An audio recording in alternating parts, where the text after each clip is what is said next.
ਵਾਹਿਗੁਰੂ ਜੀ ਕਾ ਖਾਲਸਾ ਵਾਹਿਗੁਰੂ ਜੀ ਕੀ ਫਤਿਹ।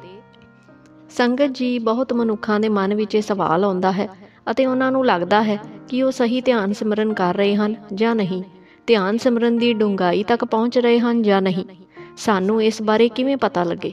ਸੰਗਤ ਜੀ, ਇਹ ਸਵਾਲ ਆਮ ਤੌਰ 'ਤੇ 10 ਵਿੱਚੋਂ 9 ਮਨੁੱਖਾਂ ਦੇ ਮਨ ਵਿੱਚ ਜ਼ਰੂਰ ਆਉਂਦਾ ਹੈ ਕਿ ਉਹ ਸਹੀ ਰਾਹ 'ਤੇ ਹਨ ਜਾਂ ਨਹੀਂ, ਜੋ ਤਜੁਰਬੇ ਉਹਨਾਂ ਨੂੰ ਹੋ ਰਹੇ ਹਨ ਸਹੀ ਨੇ ਜਾਂ ਨਹੀਂ, ਕਿਤੇ ਉਹ ਗਲਤ ਧਿਆਨ ਤਾਂ ਨਹੀਂ ਕਰਦੇ। ਇਹੋ ਜਿਹੇ ਕਈ ਸਵਾਲ ਹੁੰਦੇ ਹਨ ਜੋ ਅਭਿਆਸੀਆਂ ਦੇ ਮਨ ਵਿੱਚ ਘੁੰਮਦੇ ਰਹਿੰਦੇ ਹਨ।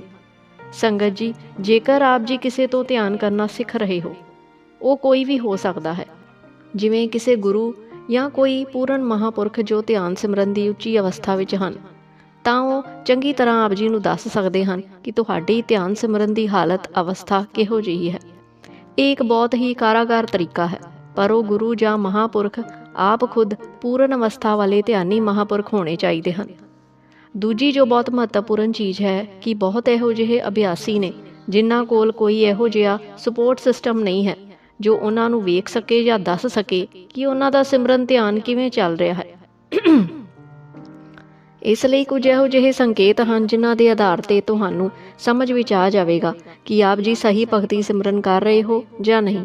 ਪਹਿਲੇ ਸੰਕੇਤ ਵਿੱਚ ਇਹ ਦੇਖਣਾ ਚਾਹੀਦਾ ਹੈ ਕਿ ਤੁਹਾਨੂੰ ਧਿਆਨ ਸਿਮਰਨ ਦੌਰਾਨ ਆਨੰਦ ਮਹਿਸੂਸ ਹੁੰਦਾ ਹੈ ਜਾਂ ਨਹੀਂ। ਸੰਗਤ ਜੀ, ਭਾਵੇਂ ਆਪ ਜੀ ਲੱਖਾਂ ਵਾਰ ਧਿਆਨ ਸਿਮਰਨ ਵਿੱਚ ਬੈਠ ਜਾਓ, ਬਾਰ-ਬਾਰ ਧਿਆਨ ਲਾਉਣ ਦੀ ਕੋਸ਼ਿਸ਼ ਕਰ ਲਵੋ, ਪਰ ਜੇਕਰ ਆਪ ਜੀ ਦਾ ਧਿਆਨ ਸਿਮਰਨ ਵਿੱਚ ਮਨ ਹੀ ਨਾ ਲੱਗੇ, ਕੋਈ ਆਨੰਦ ਨਾ ਆਵੇ, ਤਾਂ ਧਿਆਨ ਵਿੱਚ ਬੈਠਣਾ ਵਿਅਰਥ ਹੀ ਹੁੰਦਾ ਹੈ। ਹਾਂ, ਇੰਜ ਹੋ ਸਕਦਾ ਹੈ ਕਿ ਰੋਜ਼ਾਨਾ ਆਪ ਜੀ ਦੀ ਉਹ ਰੂਹਾਨੀ ਅਵਸਥਾ ਨਾ ਬਣਦੀ ਹੋਵੇ, ਪਰ ਕਦੇ ਨਾ ਕਦੇ ਉਹ ਅਵਸਥਾ ਬਣਦੀ ਵੀ ਜ਼ਰੂਰ ਹੋਵੇਗੀ। ਤਾਂ ਇਹ ਇੱਕ ਬਹੁਤ ਜ਼ਰੂਰੀ ਅਤੇ ਮਹੱਤਵਪੂਰਨ ਤਰੀਕਾ ਹੈ ਜੋ ਹਰ ਅਭਿਆਸੀ ਨੂੰ ਪਤਾ ਹੋਣਾ ਚਾਹੀਦਾ ਹੈ ਕਿ ਤੁਹਾਨੂੰ ਧਿਆਨ ਸਿਮਰਨ ਵਿੱਚ ਥੋੜ੍ਹਾ ਆਨੰਦ ਜ਼ਰੂਰ ਮਹਿਸੂਸ ਹੋਣਾ ਚਾਹੀਦਾ ਹੈ। ਇਸੇ ਤਰ੍ਹਾਂ ਆਪ ਜੀ ਜਾਣ ਸਕਦੇ ਹੋ ਕਿ ਧਿਆਨ ਸਿਮਰਨ ਦੌਰਾਨ ਜੇਕਰ ਥੋੜ੍ਹਾ ਜਿਹਾ ਵੀ ਤੁਹਾਨੂੰ ਆਨੰਦ ਮਹਿਸੂਸ ਜਾਂ ਮਨ ਇਕਾਗਰ ਹੋਵੇ, ਤਾਂ ਤੁਸੀਂ ਸਹੀ ਮਾਰਗ 'ਤੇ ਜਾ ਰਹੇ ਹੋ। ਦੂਜੇ ਸੰਕੇਤ ਵਿੱਚ ਜੇਕਰ ਧਿਆਨ ਸਿਮਰਨ ਵੇਲੇ ਆਪ ਜੀ ਦਾ ਸਰੀਰ ਇੱਕ ਪੱਥਰ ਵਾਂਗ ਅਟੱਲ ਹੋ ਜਾਂਦਾ ਹੈ, ਇਕਾਗਰ ਹੋ ਜਾਂਦਾ ਹੈ, ਕਿਸੇ ਤਰ੍ਹਾਂ ਦੀ ਕੋਈ ਹਿਲਜੁਲ ਨਹੀਂ ਹੁੰਦੀ, ਤਾਂ ਸੰਗਤ ਜੀ, ਬਿਨਾਂ ਡਰੇ ਅਤੇ ਫਿਕਰ ਕੀਤਿਆਂ ਆਪ ਜੀ ਧਿਆਨ ਸਿਮਰਨ ਕਰ ਸਕਦੇ ਹੋ, ਕਿਉਂਕਿ ਧਿਆਨ ਵਿੱਚ ਹਮੇਸ਼ਾ ਆਪਣੇ ਸਰੀਰ ਅਤੇ ਮਨ ਦੇ ਇਕਾਗਰ ਹੋਣ ਵੱਲ ਹੀ ਧਿਆਨ ਦੇਣਾ ਹੁੰਦਾ ਹੈ, ਹੋਰ ਕੁਝ ਨਹੀਂ ਕਰਨਾ ਹੈ। ਇਸ ਲਈ ਜੇਕਰ ਆਪ ਜੀ ਦਾ ਸਰੀਰ ਵੀ ਬਿਲਕੁਲ ਸਾਵਧਾਨ ਅਤੇ ਇਕਾਗਰ ਰਹਿਣਾ ਸਿੱਖ ਜਾਂਦਾ ਹੈ, ਤਾਂ ਆਪ ਜੀ ਸਮਝ ਸਕਦੇ ਹੋ ਕਿ ਧਿਆਨ ਦੇ ਮਾਰਗ 'ਤੇ ਤੁਸੀਂ ਸਹੀ ਜਾ ਰਹੇ ਹੋ।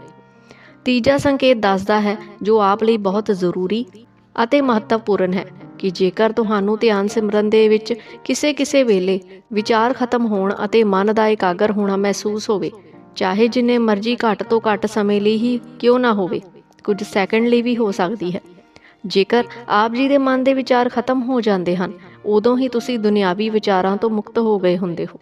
ਇਹ ਵੀ ਸੰਕੇਤ ਦੱਸਦਾ ਹੈ ਕਿ ਤੁਸੀਂ ਧਿਆਨ ਸਿਮਰਨ ਦੇ ਮਾਰਗ 'ਤੇ ਸਹੀ ਜਾ ਰਹੇ ਹੋ, ਭਾਵੇਂ ਆਪ ਜੀ ਕੋਲ ਕੋਈ ਗੁਰੂ ਜਾਂ ਮਹਾਂਪੁਰਖ ਹੈ ਜਾਂ ਨਹੀਂ। ਪਰ ਇਹਨਾਂ 3 ਸੰਕੇਤਾਂ ਵਿੱਚ ਆਪ ਜੀ ਕੁਝ ਵੀ ਮਹਿਸੂਸ ਕਰਦੇ ਹੋ, ਤਾਂ ਸੰਗਤ ਜੀ, ਆਪ ਜੀ ਬਿਨਾਂ ਡਰੇ ਅਤੇ ਫਿਕਰ ਦੇ ਧਿਆਨ ਕਰ ਸਕਦੇ ਹੋ। ਸੰਗਤ ਜੀ, ਇਹ 3 ਚੀਜ਼ਾਂ ਤੁਹਾਨੂੰ ਦੱਸ ਦੇਣਗੀਆਂ ਕਿ ਆਪ ਜੀ ਸਹੀ ਦਿਸ਼ਾ ਵੱਲ ਜਾ ਰਹੇ ਹੋ। ਪਰ ਜੇਕਰ ਇਹਨਾਂ 3 ਸੰਕੇਤਾਂ ਵਿੱਚੋਂ ਕੁਝ ਵੀ ਨਹੀਂ ਹੋ ਰਿਹਾ ਹੈ, ਤਾਂ ਅਸੀਂ ਆਪ ਜੀ ਨੂੰ ਇਹੀ ਸਲਾਹ ਦੇਵਾਂਗੇ ਕਿ ਆਪ ਜੀ ਕਿਸੇ ਉੱਚੀ ਅਵਸਥਾ ਦੇ ਗੁਰੂ ਜਾਂ ਸੰਤਾਂ ਮਹਾਂਪੁਰਖਾਂ ਕੋਲ ਜਾ ਕੇ ਧਿਆਨ ਸਿਮਰਨ ਕਰਨਾ ਸਿੱਖੋ, ਕਿਉਂਕਿ ਇਹਨਾਂ 3 ਸੰਕੇਤਾਂ ਵਿੱਚੋਂ ਆਪ ਜੀ ਨਾਲ ਕੁਝ ਤਜਰਬਾ ਹੋਣਾ ਬਹੁਤ ਜ਼ਰੂਰੀ ਹੈ। ਜੇਕਰ ਤੁਸੀਂ ਇੱਕ ਨਵੇਂ ਅਭਿਆਸੀ ਹੋ, ਕਦੇ-ਕਦੇ ਧਿਆਨ ਸਿਮਰਨ ਕਰਦੇ ਹੋ, ਕੁਝ ਮਹੀਨਿਆਂ ਤੋਂ ਕਰਦੇ ਆ ਰਹੇ ਹੋ, ਅਤੇ ਜੇਕਰ ਆਪ ਸਹੀ ਧਿਆਨ ਸਿਮਰਨ ਕਰ ਰਹੇ ਹੋ, ਤਾਂ ਇਹਨਾਂ 3 ਅਵਸਥਾਵਾਂ ਵਿੱਚੋਂ ਇੱਕ ਅਵਸਥਾ ਆਪ ਜੀ ਨਾਲ ਜ਼ਰੂਰ ਬਣ ਜਾਵੇਗੀ। ਸੋ ਆਸ ਹੈ ਅੱਜ ਦੀ ਵੀਡੀਓ ਵਿੱਚ ਆਪ ਜੀ ਨੂੰ ਕੁਝ ਸਵਾਲਾਂ ਦੇ ਜਵਾਬ ਮਿਲੇ ਹੋਣਗੇ। ਇਸ ਤੋਂ ਇਲਾਵਾ ਵੀ ਅਗਰ ਆਪ ਜੀ ਦੇ ਮਨ ਵਿੱਚ ਕੋਈ ਸਵਾਲ ਹੋਵੇ ਤਾਂ ਆਪ ਜੀ ਸਾਨੂੰ ਕਮੈਂਟ ਸੈਕਸ਼ਨ ਵਿੱਚ ਪੁੱਛ ਸਕਦੇ ਹੋ। ਅੱਜ ਦੀ ਵੀਡੀਓ ਅਗਰ ਚੰਗੀ ਲੱਗੀ ਹੋਵੇ ਤਾਂ ਵੀਡੀਓ ਨੂੰ ਲਾਈਕ ਅਤੇ ਸ਼ੇਅਰ ਜ਼ਰੂਰ ਕਰਿਓ। ਵਾਹਿਗੁਰੂ ਜੀ ਕਾ ਖਾਲਸਾ ਵਾਹਿਗੁਰੂ ਜੀ ਕੀ ਫਤਿਹ।